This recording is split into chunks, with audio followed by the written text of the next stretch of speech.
하십시다.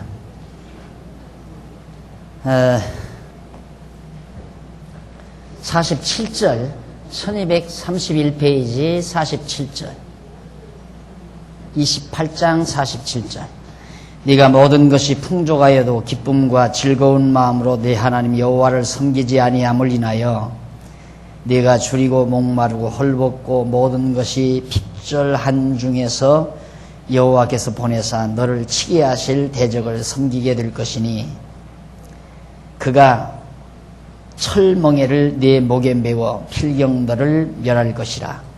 곧 여호와께서 원방에서 땅끝에서 한 민족을 독수리의 나름같이 너를 치러 오게 하시리니 이는 네가 그 언어를 알지 못하는 민족이요 그 용모가 흉악한 민족이라.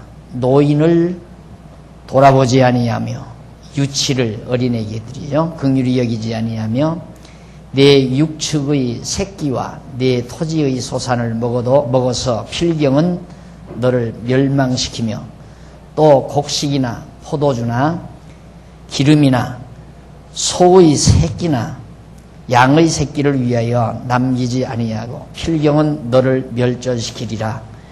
그들이 전국에서 네 모든 성읍을 에워싸고 네가 의뢰하는 바 높고 견고한 성벽을 다 헐며 네 하나님 여호와께서 네게 주시는 땅의 모든 성읍에서 너를 에워싸리니 네가 대적에게 에워싸이고 맹렬히 쳐서 곤란케 함을 당함으로 네 하나님 여호와께서 네게 주신 자녀 곧 네 몸의 소생의 고기를 먹을 것이라. 너희 중에 유순하고 연약한 남자라도 그 형제와 그 품의 아내와 그 남은 자녀를 질시하여 자기의 먹는 그 자녀의 고기를 그 중 누구에게든지 주지 아니하리니 이는 네 대적이 네 모든 성읍을 에워싸고 맹렬히 너를 쳐서 곤란케 함으로 아무것도 그에게 남음이 없는 연고일 것이며 또 너희 중에 유순하고 연약한 부녀 곧 유순하고 연약하여 그 발바닥으로 땅을 밟아 보지도 아니하던 자라도 그 부모 남편과 그 자녀를 질시하여 그 다리 사이에서 나온 태와 자기의 낳은 어린 자식을 가만히 먹으리니 이는 네 대적이 네 생명을 에워싸고 맹렬히 쳐서 곤란케 함으로 아무것도 얻지 못함이니라. 46절까지 내용입니다. 이제 그 읽을 때 여러분 들으셨지만은 결국 네가 모든 것이 풍족하여도 아주 풍부하고 풍족하여도 기쁨과 즐거운 마음으로 네 하나님 여호와를 경외하지 않는다. 이게 무슨 아니에요. 우리가 얼른 생각하면 풍족하면 하나님 여호와를 경외하고 정말 항상 마음으로 즐거운 마음으로 하나님 섬기며 살 것인데 살아야 하고 또 살게 될 것 같은데 사람이 안 그렇다 그 말이죠. 그러니까 반대 현상이 나타나요. 재물이 풍성해지면 자꾸 생각이 육신적으로 흐르게 돼 있으니까. 그래서 이제 성경이 말하는 바가 재물과 하나님을 대등하게 놔요. 재물, 하나님. 재물과 하나님을 겸해서 섬기지 못한다. 재물을 섬기면 하나님을 도외시하고 하나님을 섬기면 재물을 멀리하게 되고 이런 거죠. 근데 이게 이제 반드시 정상적인 방법은 하나님을 향해서 내가 갈 때 재물이 뒤따라오는 그건 하나님의 손에 달려있는 거니까 내가 하나님 잘 경외하고 살면 내게 필요한 하나님께서 그걸 일용할 양식이라고 이스라엘 백성에게는 그것이 육신의 양식이었죠. 역시 우리 사는 동안 먹고 입고 쓸 것 하나님이 다 적당하게 주시는 것이 이제 바로 하나님을 경외하고 나아갈 때 뒤따라오는 건데 이 둘을 맞놓고 인간은 항상 재물을 생각하게 되면 하나님 멀리하게 되고 하나님 생각하면 재물을 멀리하게 되고 이런 현상이 나타나요. 그래서 재물을 가까이 하다 보면 왜 재물은 가까이 하는가? 이건 계속 유혹을 받으니까 인간이 살아가면서 가장 강한 유혹을 받는 것이 뭐냐면 재물이에요. 돈. 돈만큼 우리 인간을 유혹하는 게 없습니다. 가장 강력한 힘을 지니고 있어요. 근데 하나님은 안 보이잖아요. 보이지 않는 하나님이기 때문에, 그렇기 때문에 우리가 이렇게 자꾸 하나님의 말씀을 상고하고 진리에 대한 열정을 가지지 아니하면 하나님께 대한 집착이라는 게 어려워져요. 자꾸 소홀히 하게 되고 안 보이는 거니까. 인간은 보이는 것을 추구하게 돼 있다 이 말이에요. 그래서 대부분의 사람들이 재물을 위해서 하나님을 섬기죠. 그래서 내가 재물을 얻기 위해서 복받아서 많은 재물을 쌓고 살기 위해서 하나님을 경외하는 그런 사고방식들을 대부분 갖게 만들고, 또 교회에서도 그러죠. 복받아 잘 살려면 하나님 경외해라, 이렇게 나온단 말입니다. 그러다 보니까 재물에 대한 욕망이라는 게 굉장히 강렬하게 일어나요. 그러다 보면 결국 재물이 나에게 가져다 주는, 왜 재물을 욕구하는가? 내 육체의 만족을 얻기 위한 거거든요. 재물이라는 건 어떻게 하면 나 육체를 좀 더 스릴 있게, 즐겁게 그렇게 할 수 있는 건 전부 돈이란 말입니다. 그러니까 돈이 생기면 쉽게 우리의 마음속에서 나오는 것이 어떻게 하면 편안하게 살까? 처음에는 그래요. 가장 건전한 것 같죠. 돈을 왜 버느냐? 좀 편히 살려고. 그래서 편히 살면 그냥 정말 일도 없이 편안하다? 그러면 그걸로 천만의 말씀이죠. 일 없는 사람처럼 정말 따분한 사람이 없어요. 그러니까 처음에는 편안하게 살기 위해서 돈이 필요했는데 돈이 막상 생기고 나면 편안한 것으로 만족을 못해요. 그럼 뭐냐? 자극을 줘야 돼요. 사람에게. 자기 몸에 자극을 주어야 스릴이 생기고, 스릴이 있어야 이제 기쁘고 즐거운 행복감을 얻게 된다. 그것이 육체의 쾌락이죠. 그래서 돈 생기게 되면 대부분 쾌락으로 빠지는 건 그건 어쩔 수 없는 거예요. 빠지게끔 돼 있어요. 그걸 차단하는 힘이 곧 진리에 대한 힘이죠. 하나님을 찾고 하나님을 발견한 자는 도리어 이제 이 순서가 이루어진 거예요. 모든 재물이, 하나님께서 나에게 준 이 모든 재물이 하나님을 향해서, 주를 위하여, 하나님을 위하여 살아가는 데 있어서 아주 요긴하고 소중한 것으로 그렇게 이제 완전히 쓰여지게 되고 또 그렇게 사용되게 되고, 그것이 가장 건전한 지혜자의 삶이란 말입니다. 근데 그러지 않고 이제 완전히 끌리게 되면 결국은 그렇게 해서 자꾸만 육체의 쾌락이라는 끝도 한도 없거든요. 그래서 늘 제가 강조하지만 인간 육체의 쾌락은 끝장나야 끝장난다. 그게 결론이. 끝장나야 끝장나야. 육체의 쾌락이. 그래서 쾌락 문명의 마지막 종국은 바로 마약 문명이에요. 마약까지 가야 돼요. 그러니까 왜 마약까지 못 가는가? 중간층, 어설픈 층이 마약까지를 못 가는 거예요. 기껏해야 그냥 술이나 몇 잔 먹고 오락이나 좀 즐기고 이런 선에서 그거 건전하다고 생각하는 거거든요. 근데 이 다음 세대는 도덕의식이 없어요. 지금 우리 세대가, 지금 현재 중년 세대들이 그래도 과거 도덕의식이라도 있기 때문에 돈 생기면 그저 적당히 쾌락 즐기고 끝나는데, 다음 세대들은 도덕관념이 없잖아요. 그러니까 갈 때까지 가는 거예요. 갈 때까지. 그러니까 지금 10대들 갈 때까지 가잖아요. 20대도 갈 때까지 가는 거고. 돈만 있으면 못 가는 데가 없어요. 자기 육체를 즐겁게 하는 데는 못 하는 일이. 근데 이 육체라고 하는 것이 절대 반복을 싫어해요. 육체라고 하는 것은 이 반복하게 되면 무뎌져요. 감각이 무뎌져요. 무슨 일이든지 반복을 하면. 그렇기 때문에 반복을 피하기 위해서는 반드시 새로운 걸 찾아야 돼요. 그래서 결국은 마약까지 가는 거예요. 마약까지 가면 거기 가야 완전히 황홀해지니까. 그건 완전히 뇌를 망가뜨리니까 황홀해지는 거거든요. 그것이 바로 육체 문명, 쾌락 문명, 물질 문명의 마지막 종국이란 말입니다.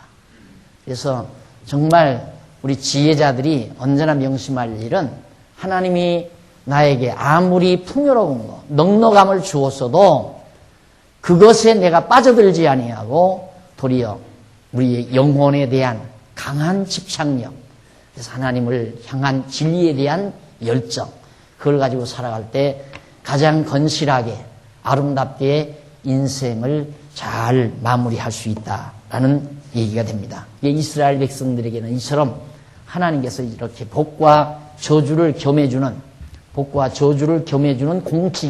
공식이 바로 순종케 해서 형통함을 주고 넉넉함을 주면 다시 타락하게 돼서 저주를 받고, 그래 불순종 가운데 하나님 잊어버리고 불순종 가운데 빠지게 해서 때로는 번곡해 만들고, 또 그러다가 또 형통케 해서, 이것이 반복되는. 그래서 적어도 인생 일생 동안 솔로몬은 한 번 경험했거든요. 한 번을 그걸 경험하고 놀라운 지혜를 우리에게 전해줬어요. 근데 정말 지혜자는 경험하면 안 되죠. 한 번 경험하면 끝나니까. 근데 이미 정해져 있으면 안 돼요. 하나님께서 그렇게 정해주시면 그렇게 갈 수밖에 없어요. 그렇게 하나님이 정해놓은 거. 그래서 우리의 생애가 망할 때가 되면 망하는 거고, 흥할 때 되면 흥하는 거고, 곤고할 때 되면 곤고한 날 오고, 형통할 때 되면 형통한 날 오고. 그러니까 그걸 어떻게 하는가? 내가 거듭 말씀드리지만 요즘 시간도 많고 몸도 건강하고 여유도 좀 있고, 그럴 때 내가 무슨 생각을 하는가? 그 생각하는 걸 보면 내가 어느 쪽으로 가게 되겠구나 라는 걸 알 수 있어요. 왜? 생각은 그쪽 방향으로 끌고 가게끔 돼 있으니까. 그러나 내 생각이 반대쪽으로 가면 하나님께서 나를 공고한 나를 안 주실 모양이로구나. 생각을 내 마음대로 할 수 있나요? 내 마음대로 안 된단 말입니다. 생각 자체가 매우 중요한 겁니다.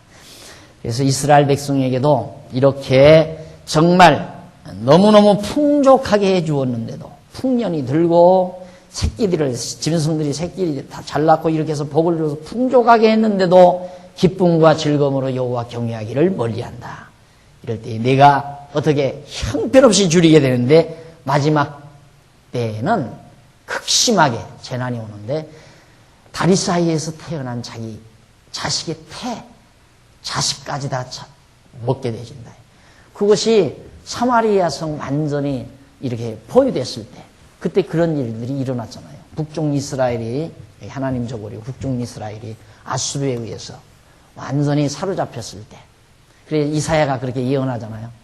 오늘은 네 아들 잡아먹고 내일은 내 아들 잡아먹자. 그래서 사람들이 자기 자식을 잡아먹기까지 그렇게 장이 바뀌는 거죠. 그걸 장이 바뀐다. 그 말을 한문으로 말하면 환장이라고 그래요. 그렇게까지 하나님께서 그를 저주하겠다. 근데 그대로 이루어졌잖아요. 이때 예언한 것이 그대로 역사 속에 이루어진 거예요. 그래서 이런 것들을 우리가 배워가면서 지혜를 얻는 거죠. 이거 깨달아진다는 건 벌써 하나님께서 우리에게 지혜 준다는 얘기거든요. 하나하나 깨달아질 때. 그래서 이제 정말 하나님 앞에서 우리가 아름답게 살 힘도 생기는 거고, 그럴 마음도 생기게 되고. 자, 그리고 마지막 부분이 바로 그런 거예요. 곧 그렇게 형편없이 백성들이 처참한 환경까지 이르게 된다 하는 내용이 바로 51절까지 그렇게 되고, 그 다음 넘어가서 1233페이지 밑에 부분에 보면 28장 58절로 68절, 여호와를 섬기지 않는 자가 당할 재앙, 여호와 하나님을 경외하지 않는 자가 어떤 재앙을 당하는가. 네가 만일 이 책에 기록한 이 율법의 모든 말씀을 지켜 행하지 아니하고 네 하나님 여호와라 하는 영화롭고 두려운 이름을 경외하지 아니하면, 59절, 여호와께서 너의 재앙과 네 자손의 재앙을 극렬하게 하시리니 그 재앙이 크고 오래고 질병이 중하고 오래일 것이라. 여호와께서 네가 두려워하던 애굽의 모든 질병을 네게로 가져다가 네 몸에 들어붙게 하실 것이며, 또 이 율법책에 기록지 아니한 모든 질병과 모든 재앙을 너희 멸망하기까지 여호와께서 네게 내리실 것이니, 너희가 하늘의 별같이 많았을지라도 네 하나님 여호와의 말씀을 순종치 아니하므로 남는 자가 얼마 되지 못할 것이라. 이왕에 여호와께서 너희에게 선을 행하시고 너희로 번성케 하시기를 기뻐하시던 것 같이 이제는 여호와께서 너를 망하게 하시며 멸하시기를 기뻐하시리니 너희가 들어가 얻는 땅에서 뽑힐 것이요 여호와께서 너를 땅 이 끝에서 저 끝까지 만민 중에 흩으시리니. 또 나오죠? 여기. 자, 이때도 북쪽 이스라엘, 이게 721년이죠. 예수님 오시기 전 721년 전, 그때 아시리아 제국이죠. 일반 문화사 역사에서는 아시리아라고 그러죠. 성경에는 아수르 제국에 의해서 완전히 다 사로잡아요. 사마리아 성이 이렇게 에워쌌다가 결국은 망해가지고 다 끌려가고 다 죽고 망하고 형편없이 돼버리고 말았어요. 그 아시리아 제국 그 넓은 땅에 다 흩어지고 산 거 덜어들어. 그리고 남은 자 얼마 안 됐다 이 말이죠. 그 뒤로 또 얼마 안 지나서 587년, 그러니까 한 150년 후에 북쪽 이스라엘이 망한 다음 150여 년 후에 50년 후에 남쪽 유다도 완전히 바빌로니아에 의해서 다 끌려가잖아요. 지금 이때 여긴 말씀 요대로가 뽑힌다. 다 만방에 흩어진다. 네가 그곳에서 너와 네 열조에 알지 못하던 목석 우상을 섬길 것이라. 64절에 나오는 말씀이죠. 여기 가서 바벨론 신, 아수르 신, 이들의 이방 신들을 섬기며 산다 이 말이죠. 왜? 하나님 왜 그러시는가? 그 이유는 가나안 땅 여기 들여보낸 것은 절대 우상 섬기지 말고 눈에 보이지 아니하는 여호와 하나님, 애굽 땅 종되었던 집에서 인도하여 내신 여호와 하나님만 경외하고 살라. 그게 이제 이 땅에 인도하신 거 아니에요. 그런데 여기서 하나님께서 풍요롭고 복을 주어서 잘 먹고 잘 살고 여유 있게 만들어 놓으니까 여호와 하나님을 경외하는 것이 아니라 저 소견에 오른 대로 여호와 하나님 멀리하고 우상 섬기고 이방신과 더불어 이방 민족과 더불어 우상 섬기고 그렇게 살아간다 이 말이에요. 그러니까 이때가 망조예요, 사실. 이 솔로몬 왕 때. 솔로몬 왕 때 이때 들어온 우상들이 계속, 물론 중간중간 다 개혁을 하죠. 종교 개혁을. 좋은 왕들이 들어 나타나서 다 우상 타파하고 하지만은 그 다음 왕이 일어나면 또 갖다 그걸 세우는 거예요. 우상 같은 거. 끝내 우상 성기니까 북쪽 이스라엘은 아예 우상 국가고요. 그러니까 그럴 바에는 왜 이 땅에서 우상 성기냐. 시각 가서 너 맘대로 그들 민족에 가서 그들 민족의 신 우상 한번 섬겨봐라 이 말이죠.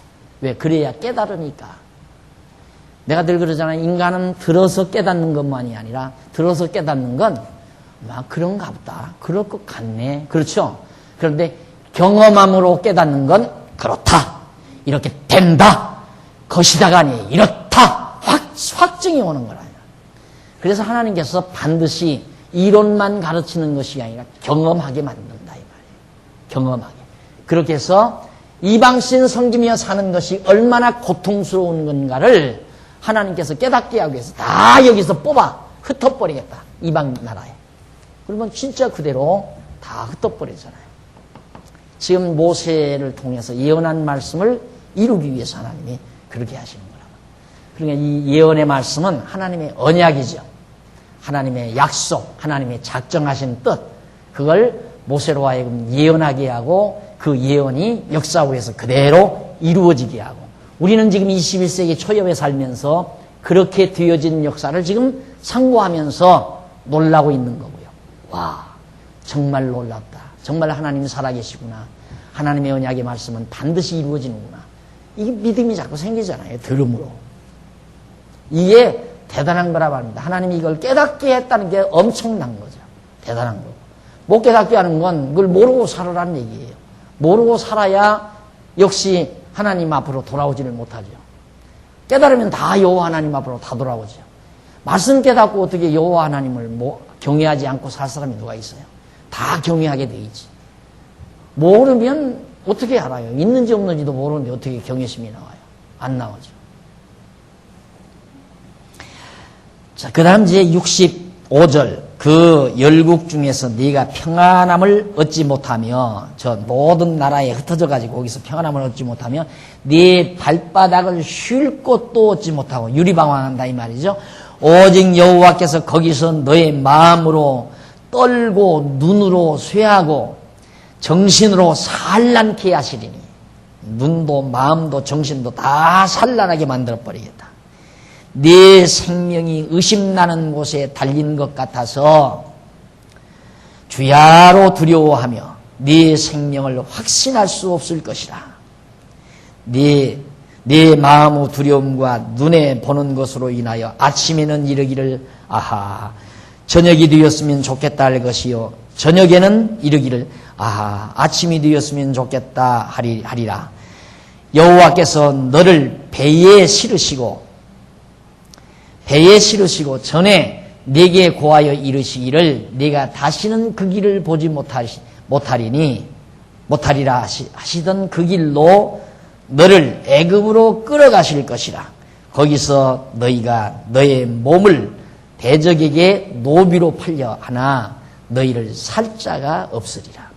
애굽에게도 끌려가고 이방 나라에게도 끌려가고 다 여기서 애굽으로도 끌려가고 저 바벨론 아수르 이 지역으로 다 끌려가고 그렇게 해서 발붙이지 못하고 안주하지 못한다.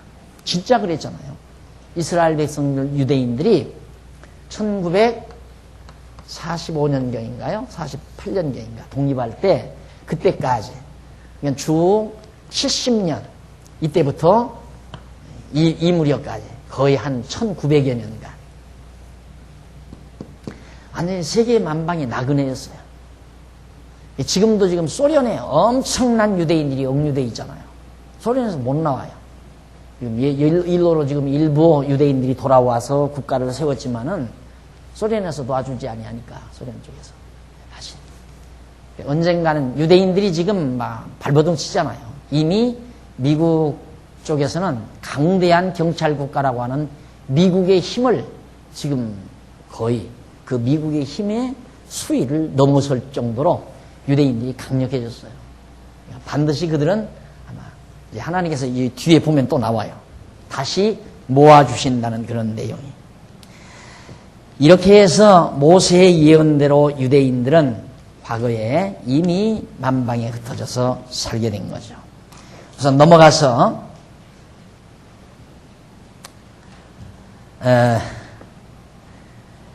1236페이지 위에서 두 번째 줄 끝부분에 보면 이러한 참혹한 저주에 대한 예언은 훗날 그들의 역사 과정에서 그대로 이루어진 거죠. 지금까지 내가 설명한 그거예요. 다 이루어졌다.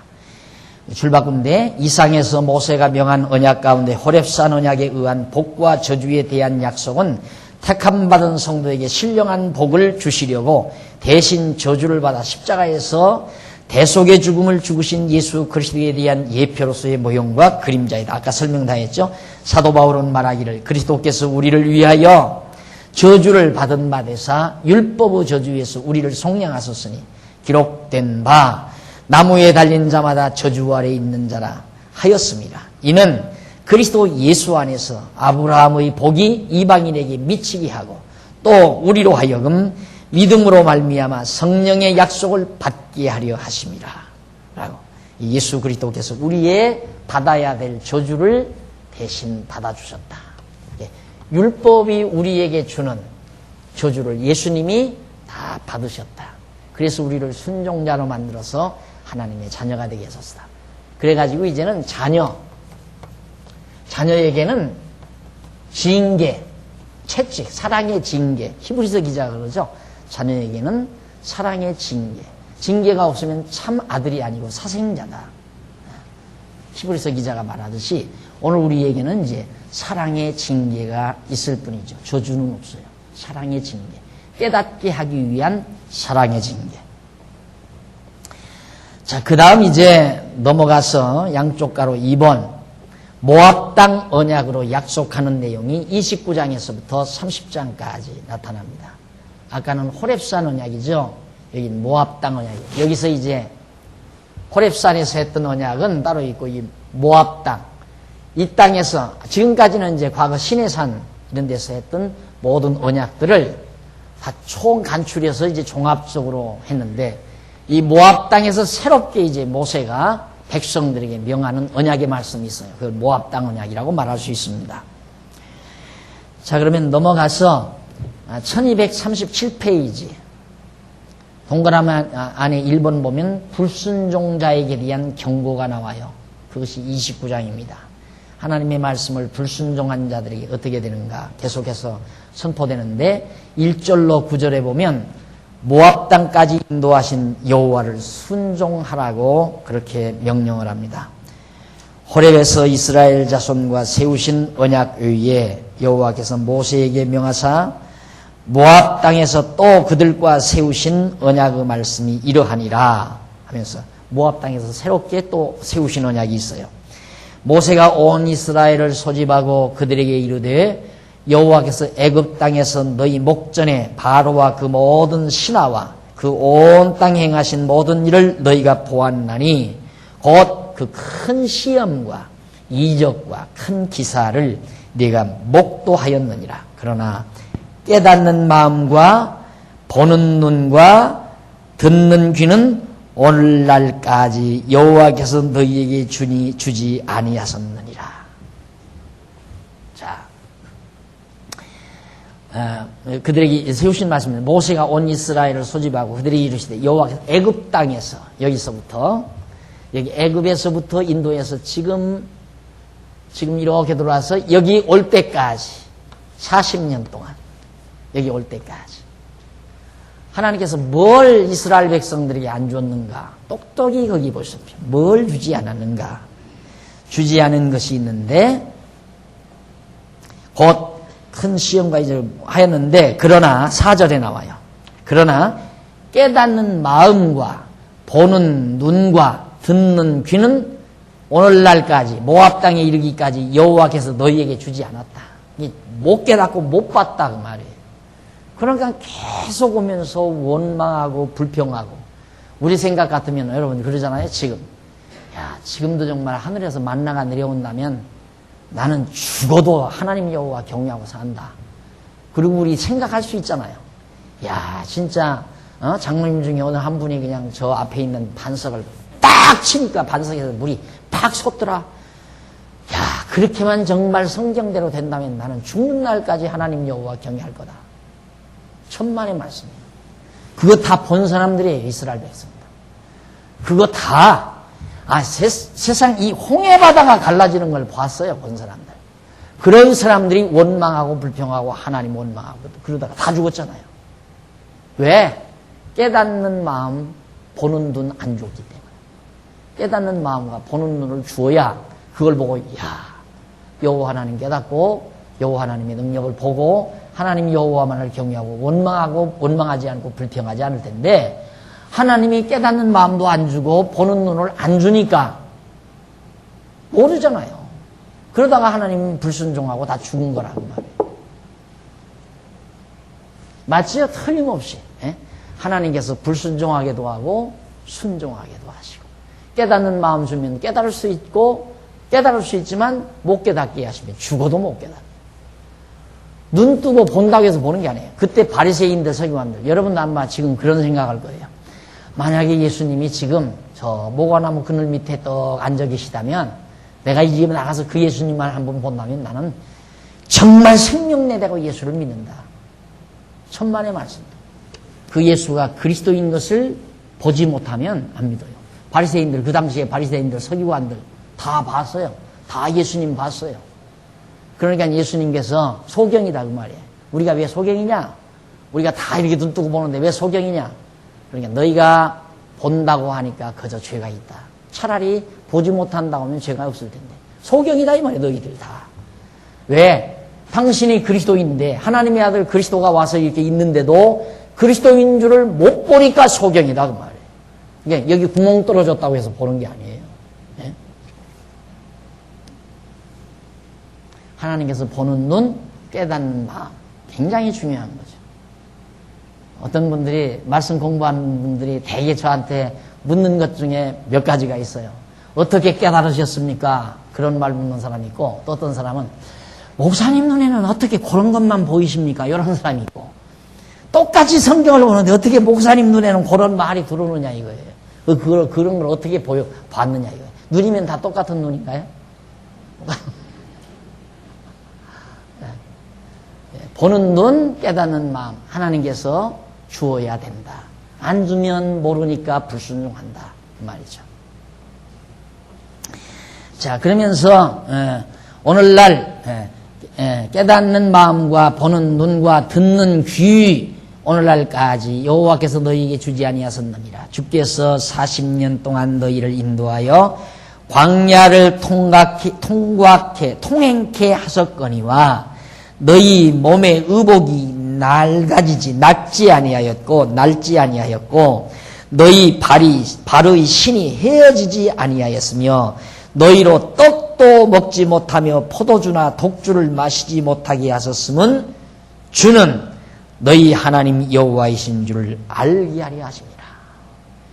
그렇게 먼 길 걸어서도 발이 부딪히지 않고 신이 떨어지지 않고 옷도 헤어지지 않고 떡과 포도주를 못 먹게 만들었고 하늘의 만나만 먹게 만들었고 그렇게 왜 했는가?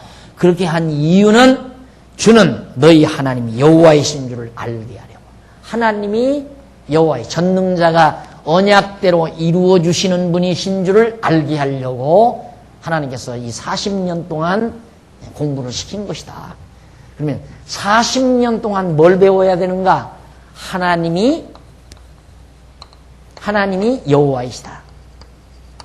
이거 가르치려고 40년 걸린 거예요. 이 내용을 가르치려고. 그런데 여러분, 성도대학 7년 한다니까 40년에 비하면 5분의 1도 안 돼요. 5,035 아니에요? 6분의 1밖에 안 돼요. 6분의 1밖에. 이스라엘 백성은 40년 공부했는데도 하나님이 여호와이신 줄을 모르고 죽어간 사람들이 얼마나 많아요. 하나님이 여호와라는 거 안다는 것이 아무나 깨닫는 게 아니에요. 아무나. 간단하죠, 내용은. 하나님이 여호와시래. 하나님이 여호와시래. 와서 한 1, 2분만 들으면 하나님이 여호와시라고 가르치더라. 그렇다고 해서 깨달은 게 아니잖아요. 하나님이 여호와이심을 안다는 것은 이스라엘 백성들이 40년 동안 듣고 경험해서 배운 거예요. 그래도 모르는 자가 있어서 죽었다고 말이에요.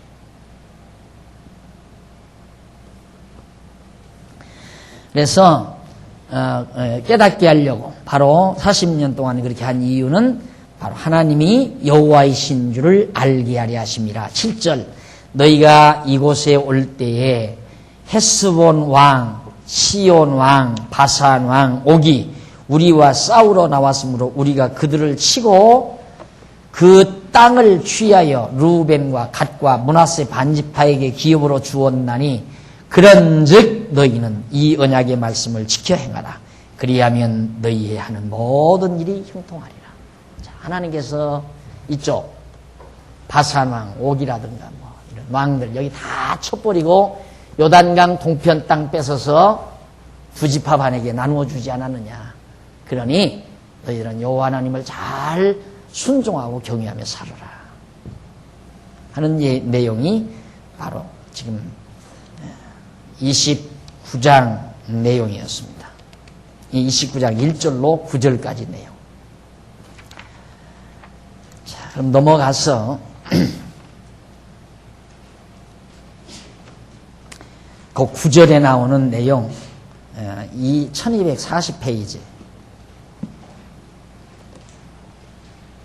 그리하면 거기 나오죠? 9절 끝에 또 계속해서 그리하면 너희 하는 모든 일이 형통하리라 했던 그 그리하면에 대한 내용이 1240페이지 위에서 6째 줄 뒷부분에 보시면 레만 또 나오죠, 거기. 하여튼 그 그리하면이란 말이 문제의 접속사예요. 그렇기 때문에 뭐뭐 때문에 라는 뜻이다. 그러므로 언약의 말씀을 지켜 행하라. 그리하면 너희의 하는 모든 일이 형통하리라는 그 내용은 어떻게 번역돼야 되는가? 너희 하는 모든 일이 형통하기 때문에 하나님께서 그렇게 다 복주어서 이렇게 자 이들을 다 쳐서 멸하고 이 땅 점령해서 두 지파 반에게 다 나눠주고 얼마나 형통하냐 이 말이에요. 이렇게 형통하게 해 주셨기 때문에 너희들은 여호와 하나님의 말씀을 순종하고 경외해라 그 말이에요. 그렇게 번역을 해야 이게 맞는 말이지.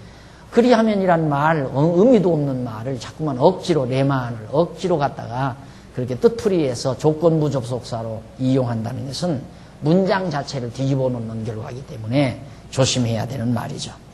얼마나 정확해요. 언약의 말씀을 지켜 행하라. 그리하면 너희 하는 모든 일이 형통하리라. 이거 틀렸다 이 말이에요. 뭐라고 번역해야 되는가? 너희 하는 모든 일이 형통하기 때문에 언약의 말씀을 지켜 행하라. 라는 내용의 잘못된 번역이 바로 그 내용이다 하는 얘기입니다. 자, 그 다음 이제 29장 10절로부터 13절 제일 하단 부분에 보면 나오죠.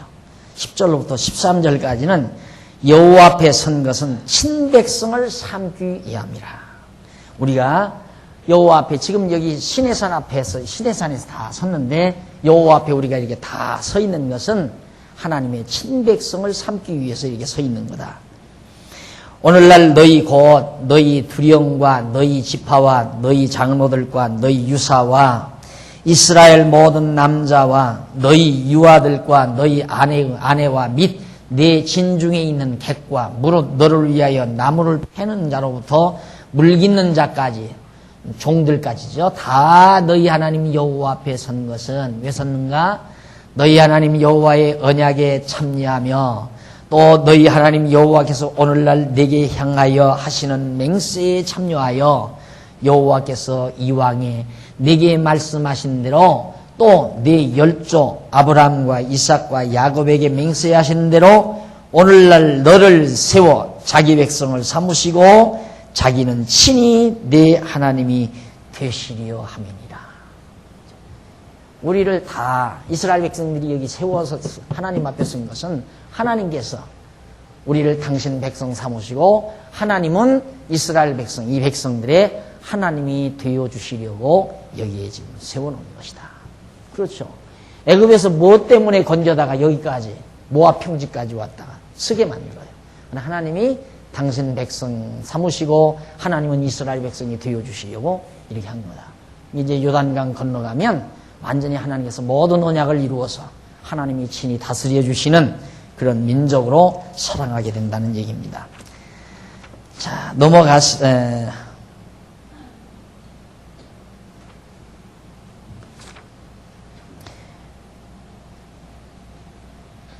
14절. 아니야.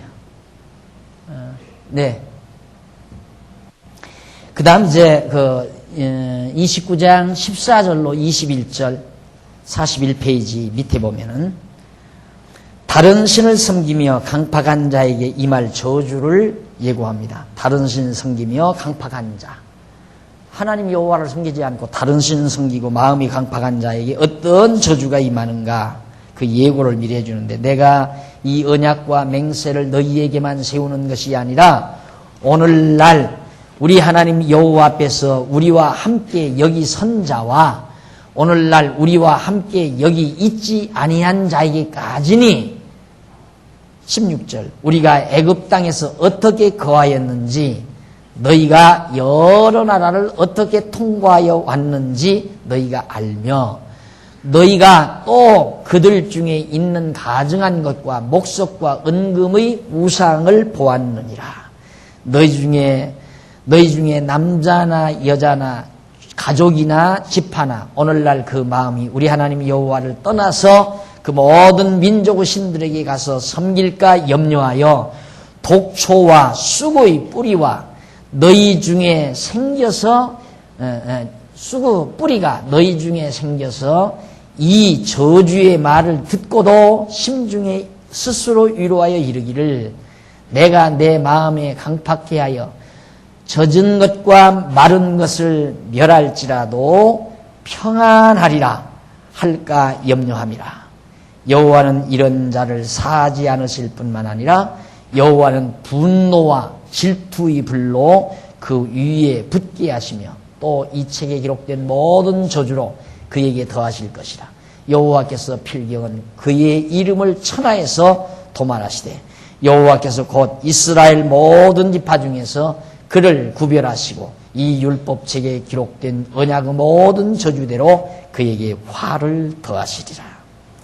하나님께서 누구에게 언약하시느냐면 지금 여기 서 있는 자들, 그러니까 이 시대 사람이죠. 이 다윗 시대,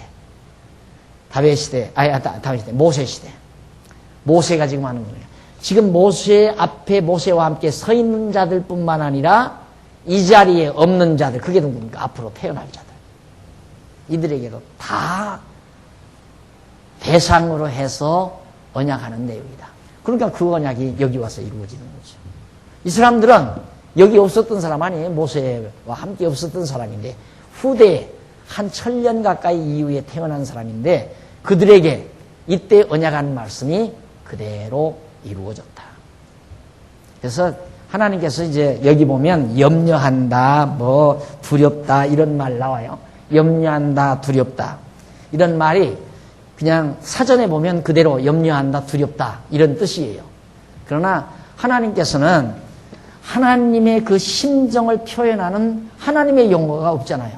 언어라고 하는 것은 다 인간이 사용하는 언어이기 때문에 하나님께서 당신의 뜻을 인간의 언어로밖에는 표현할 수가 없죠. 그럼 하나님의 염려와 인간의 염려가 똑같은가? 인간은 무능한 자의 입장에서 염려해요. 그러나 하나님은 능력 있는 자의 염려란 말입니다. 그러니까 이렇게 이해하시면 돼요.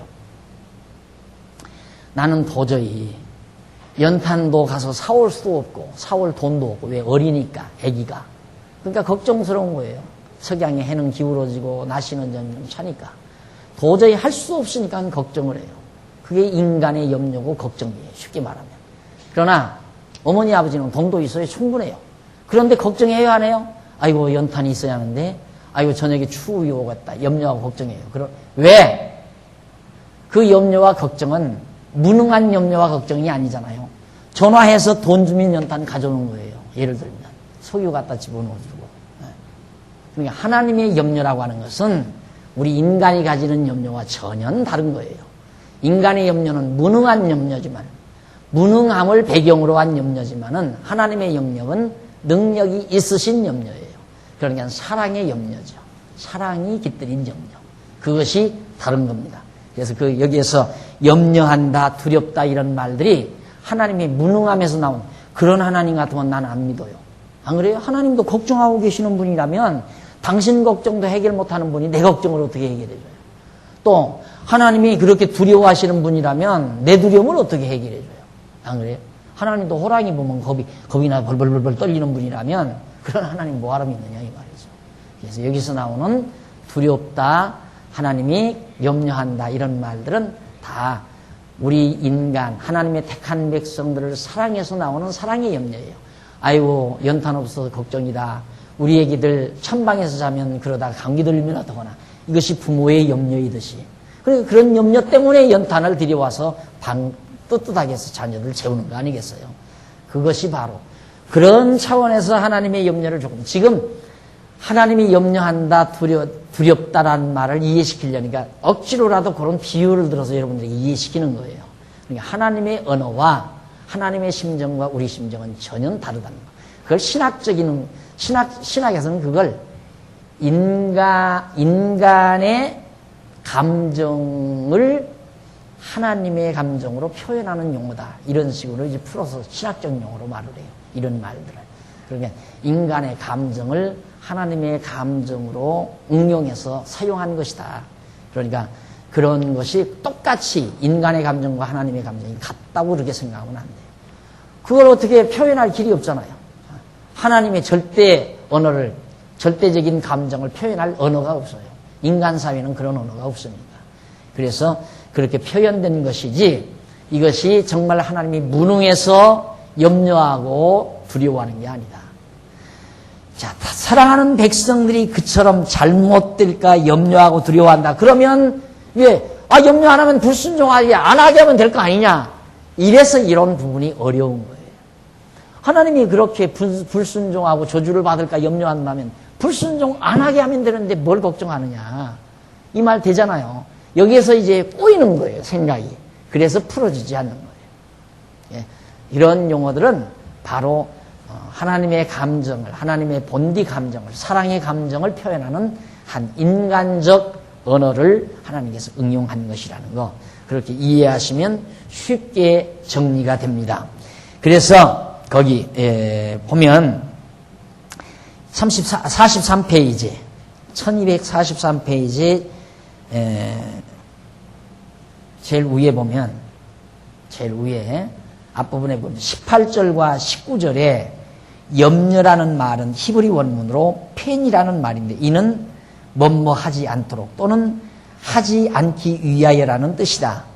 19절에 젖은 것은 히브리 원문으로 라웨라는 말인데 이는 흠뻑 젖다는 뜻이고 마른 것은 히브리 원문으로 짜메라는 것인데 바로 그건 뭔가 이는 갈망하다는 뜻이다. 그러므로 젖은 것과 마른 것은 이방신을 섬기는 일에 흠뻑 젖은 것과 이방신을 섬기기를 갈망하는 것 그걸 말하는 거예요. 그러니까 번역이 잘못된 거예요. 지금 젖은 것과 마른 것 이것은 그냥 이방신 섬기는데 폭 빠진 것 그게 젖은 것이란 말이에요. 그다음 마른 것 갈망한다 이 말이에요. 갈망하다. 입이 메말라서 막 물을 갈망하는 거 있잖아요. 갈망하다 그런 말이에요. 그러니까 우상 섬기기를 갈망하는 행위 그걸 마른 것이라고 우리말로 번역한 거예요. 그래서 성경 번역상 이런 정식 문제되는 것들이 많이 있습니다. 염려라는 말도 뭐뭐하지 않도록 뭐뭐하기 위하여 그런 말이죠. 그러니까 이제 다시 의미를 확인합니다. 여호와께서 이스라엘 자손으로 하여금 애굽 땅에 거하게 하시고 광야를 통과하게 하시며 이방 목석과 신들을 보게 하시는 것은 그들로 하여금 하나님 여호와만을 섬기고 이방신을 섬기지 않게 하시려는 것이다. 그런데 그들이 이방 족속이 섬기는 다른 신을 섬기게 된다면 여호와께서 용납하지 아니하시는 것이다. 그래서 여호와께서는 이스라엘 자손으로 하여금 마음을 강팍케 하여 다른 신을 섬기지 않도록 하시려고 이런 자를 사하지 않으시고 그들에게 모든 저주를 내리신다는 뜻이다. 그래서 결국 하나님께서는 이렇게 불순종자에게 저주를 내리심으로 그걸 보고 깨닫고 하나님 앞에 순종 이렇게 깨달아 순종케 하시려는 것. 이거 다 지웠나요? 여기 사사를 통해서 깨닫게 해서 백성으로는 깨닫게 해서 여호와는 경외케 하시려고. 그래서 결국 하나님께서는 이렇게 복과 저주를 통해서 하나님 여호와 이 한 분 깨달아가게 하는 거예요. 여기서만 광야 40년 동안만이 아니라 이 가나안 땅에서도 계속 이거예요. 하나님 여호와를 깨달아 알기 위해서 복과 저주를. 여기서도 백성들이 저주받아 죽잖아요. 하늘에서 만나를 먹여서 편안하게 먹고 살게 하고. 그렇게 한 것도 하나님 여호와 배우려는 거고. 이 땅에 들어가서도 복과 저주를 주는 것이 하나님 여호와를 배워가게 하시려는 것. 이것이 바로 지금 모압 땅 언약의 말씀의 핵심 내용입니다. 핵심 내용입니다. 자, 그 다음 넘어가서 그 중간에 보시면 43페이지 22절로 29절 후손들이 저주받은 것을 보고 이유를 말한다고 했습니다. 왜 저주합니까? 하고 이유를 말한다고 그렇게 하는 내용인데 22절 보세요. 너희 뒤에 일어나는 너희 자손과 원방에서 오는 객이 그 땅의 재앙과 여호와께서 그 땅에 유행시키시는 질병을 보며 그 온 땅이 유황이 되며 아주 땅이 못 쓸 땅이 된다. 황폐하게 된다. 되며 소금이 되며 또 불에 타서 심지도 못하며 결실함도 없으며 거기 아무 풀도 나지 아니함이 옛적에 여호와께서 진노와 분한으로 회멸하신 소돔과 고모라와 아드마와 스보임의 무너짐과 같음을 보고 말할 것이요 열방 사람들도 말하기를 여호와께서 어찌하여 이 땅에 이같이 행하셨느뇨 이같이 크고 열렬하게 노하심은 무슨 뜻이뇨 그렇게 묻는다. 왜 이렇게 그렇게 막 땅이 다 황폐해졌어요. 풀도 나지 않은 사막이 돼버린다. 이런 것들은 다 지질학자도 다 증명을 하잖아요. 과거에 지금 이라크나 이란 땅 이런 땅들이 굉장히 무성하고 좋은 땅이었다 이거예요. 그게 나중에 사막화가 다 된 거 아니에요? 지금 보세요. 지금 몽골 지역부터 계속해서 막 사막화 현상이 일어난다고 하잖아요. 현재 진행되고 있어요. 사막화 현상이. 그래서 어저께도 우리나라에 갈 때 웬 안개가 그렇게 끼었나 그래서 저녁 퇴근할 때 보니까 여기 황사. 그 사막에서 우리나라까지 날아오는 거죠. 황사가 그렇게 무서운 거라고 하잖아요. 간단한 거예요. 하나님께서 아무리 지금 산천이 푸르르고 난리를 쳐도 하나님께서 조금만 움직이시면 이 모든 것 다 사막화 현상이 되어버리고 정말 풀 한 폭이 나지 아니하는 또 씨 하나 뿌릴 수 없는 그런 땅덩어리가 돼버리고 맙니다. 하나님께서 이 가나안 땅 얼마나 좋은 땅이었어요. 이 살기 좋은 땅. 엄청나게 살기 좋은 땅이었네. 그게 가나안 복지라고 그러지 않았어요. 복지 땅. 그런데도 지금은 완전히 정말 풀 한 폭이 나지 않는 사막지대가 돼버려가지고 이런 땅을 여기 갈릴리 호수에서 물을 대가지고 땅을 계단으로 만들잖아요. 이렇게 땅. 왜 누에 먹일 때 누에 이렇게 해서 누에 먹이잖아요. 땅을 그런 식으로 해서 농사를 지어요. 위에서 물 주어가지고 그 밑으로 떨어지는 물을 또 밑에서 또 받고 또 밑으로 떨어지는 물을 받고. 왜 물을 아끼려고. 그렇게 해서 농업국가가 된 거예요. 이스라엘 국가가 지금. 여기 남은 사람들이 그래서 먹고 산다. 이 말이에요.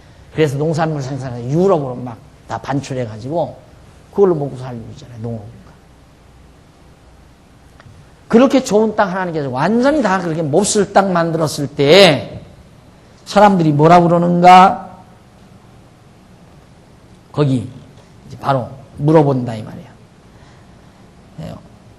하나님 여호와를 떠나 가만 있어요. 넘어가군요.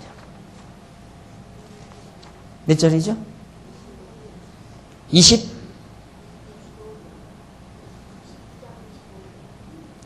20장 29장 25절 이쪽으로 25절 무슨 뜻이냐 도대체 하나님께서 왜 이렇게 진노하셨는가라고 그 이유를 묻게 되면 그때의 사람이 25절 나옵니다. 그때의 사람이 대답하기를 그 무리가 자기 조상의 하나님 여호와께서 그 조상을 애굽에서 인도하여 내실 때에 더불어 세우신 언약을 버리고 가서 자기들이 알지 못하고 여호와께서 그들에게 주지도 아니한 다른 신들을 섬겨 그에게 절한 까닭이라. 자, 언제 이렇게 못 쓰게 됐는가? 이다. 여기서 사로잡혀가고 북쪽 사마리아 여기 이제 남쪽이 유다가 이만큼 유다 아니에요? 사마리아는 이쪽에 있고 예루살렘은 여기 있고 지도 대충 알죠. 여기서 잡아가고 여기서 다 끌려가고 다 끌려간 뒤로부터 이 땅이 점점 사막화가 되어버린 거예요. 쓸모가 없으니까 여기 블레셋 이쪽에 자리 잡고 있는 블레셋 사람들이 유대인들은 다 나가버리고 도저히 사람 살 곳이 못 되니까 다른 사람은 여기 욕심낼 필요도 없잖아요. 여기 이쪽에 사는 사람들이 이쪽 뭐 바벨론, 아수르나 이쪽 지역 사람들이 여기를 올 리도 없고 땅이 점점 쓸모가 없으니까 쓸모없는 땅을 이 블레셋 사람들이 이 팔레스타인이죠. 이 블레셋. 이 사람들이 점점 이걸 차지한 거예요. 차지해가지고 지금 1900여 년간 기득권을 가지고 있는 거예요. 원래는 가나안 7족 속의 땅이고 그 다음 하나님께서 이스라엘 백성들에게 이 땅을 점령하게 살게 한 곳이고 그 다음에는 이스라엘 백성들이 나간 뒤 완전히 황폐해져 가지고 그 땅 쓸모없는 땅을 바벨론 이 블레셋 팔레스타인들이 점령하고 여기저기 점령하고 그냥 산 거예요. 예루살렘도 점령하고. 왜 이렇게 됐다느냐? 이 땅이 그러니까 이 사람들이 애굽 땅 종되었던 집에서 인도해 낸 하나님 여호와를 저버렸기 때문이란다. 이러고 전한다 이거예요. 부대 사람들이. 그러면서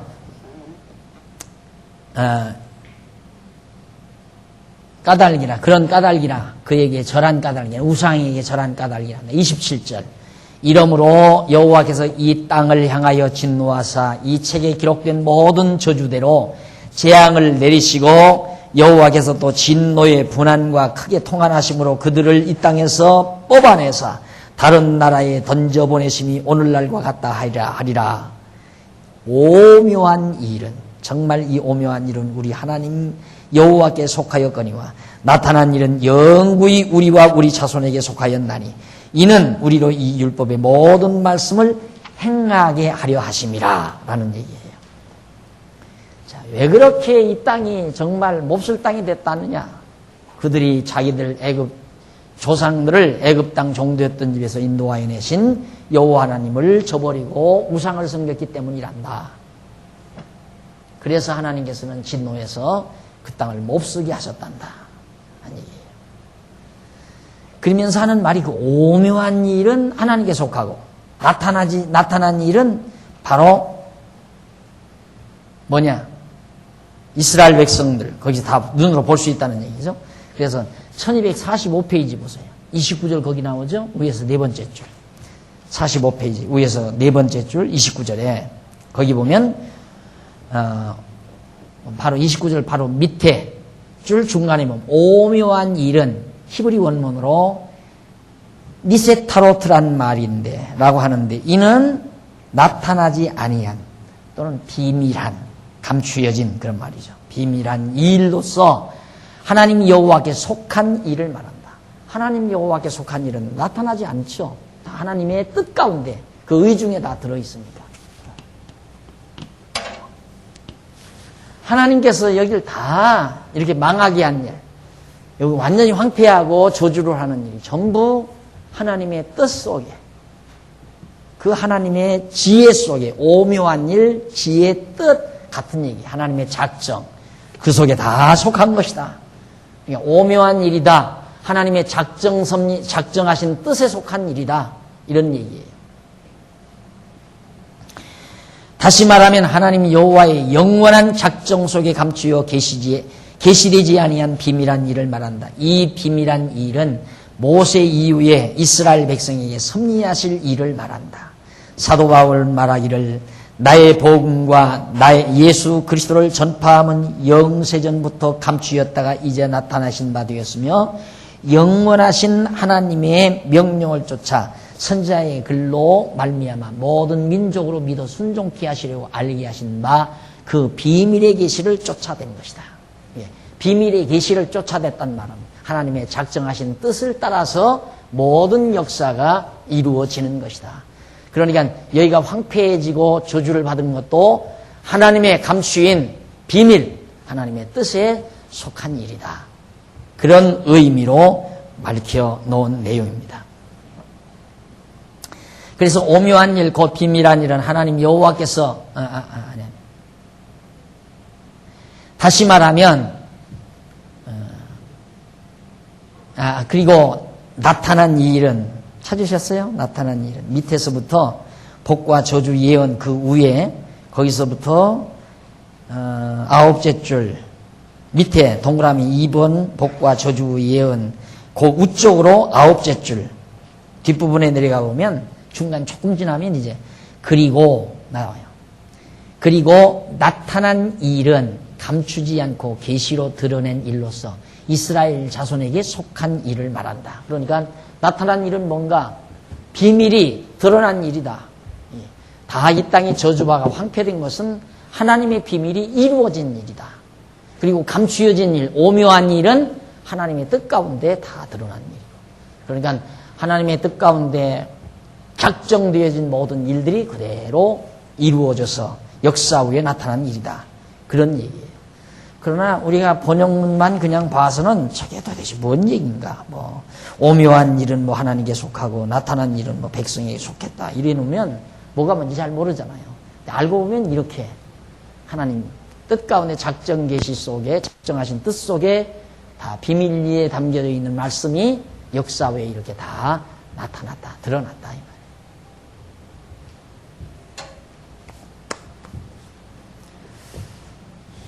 그 다음 이제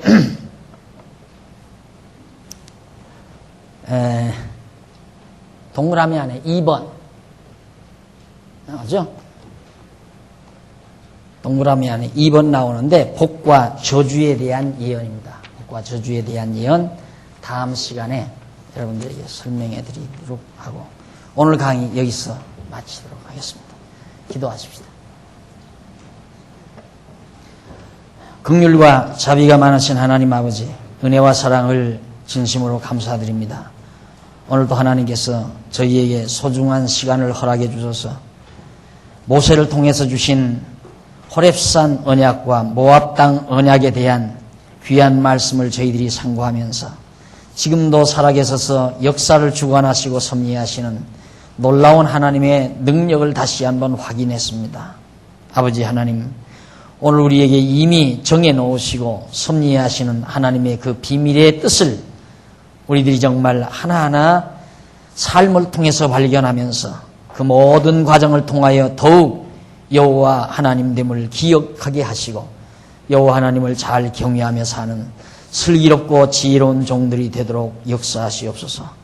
오늘 또 이 귀한 말씀 널리 증거하는데 우리 동참하기 위해서 연보했습니다.